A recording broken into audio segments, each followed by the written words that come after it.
I was about to fall asleep when my phone buzzed. A text from my neighbor. "Don't go downstairs. Stay in your room." My chest tightened. The words blowed against the dark, quiet air of my bedroom. I stared at them, confused, frozen. "Why?" I typed back. No reply. Then, footsteps. Slow, deliberate, brushing against the wooden floor of my living room. I knew the sound. Too familiar. Yet I was supposed to be alone. I slipped out of bed, bare feet cold on the floorboards. I opened my door just enough to let the hallway light spill into the room. The footsteps caused. Silence pressed against the walls. I listened, every muscle locked. The silence wasn't empty, it was aware, watching me back. My throat tightened, but I didn't call out. I knew better. I waited, listened, calculated. Because if someone was in my house, I needed to know who and why. Morning came with the illusion of safety. She, my wife, was downstairs, pouring coffee, like nothing had happened. I studied her, the way her hair fell, the casual rhythm of her hand stirring sugar. She didn't look shaken. She didn't look like a woman who heard footsteps in the night. I wanted to ask, "Did you hear anything? Were you downstairs?" But I didn't. I measured silence instead. That's when I noticed her phone on the counter, face down, buzzing once, then twice. She didn't touch it. When she walked into the other room, I turned it over. A name I didn't recognize flashed on the screen. 3 messages. Short, intimate. My gut tightened. She came back and I placed the phone exactly as it was. She smiled, offered me coffee. I sipped it, watching her lips curve around the smile. The kind of smile that hides something. I said nothing. But that night when she fell asleep, I scrolled through her messages. Words that didn't belong to me. Words that should have been mine. I kept scrolling until I found one that stopped me cold. Last night felt dangerous. He almost heard me. The footsteps. I didn't confront her. I couldn't. Not yet. Instead, I collected, observed. Patterns emerged quickly. Late-night errands, showers at odd hours, messages she shielded with a tilt of her wrist.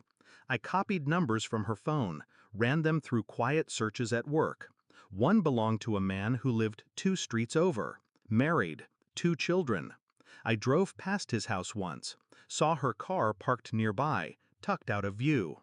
My chest hollowed, but my face stayed still. I ordered a DNA kit, not for me, but for our daughter.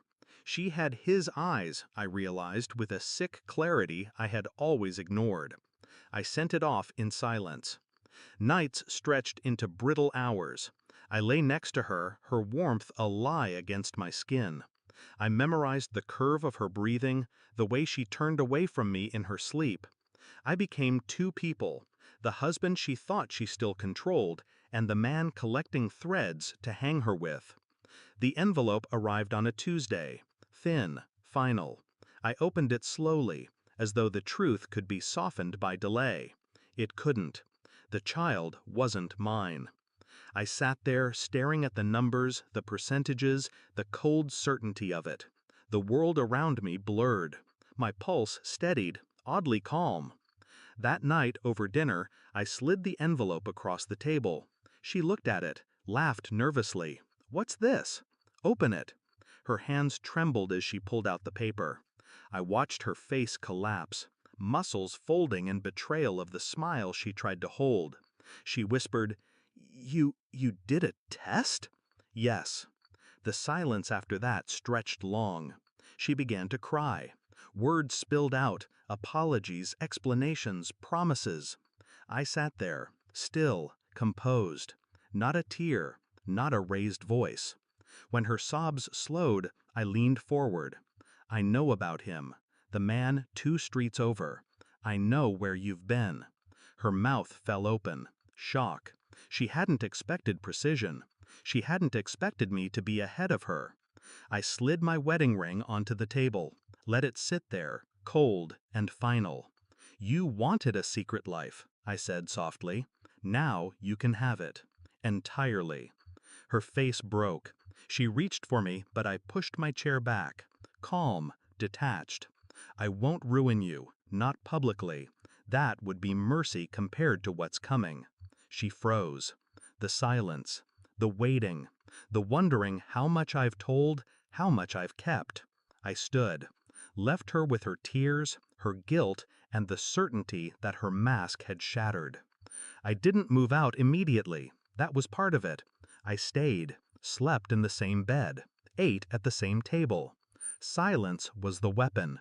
She never knew what I would do next, or if I'd already done it. Each day she withered. Apologies sharpened into paranoia. Paranoia into fear.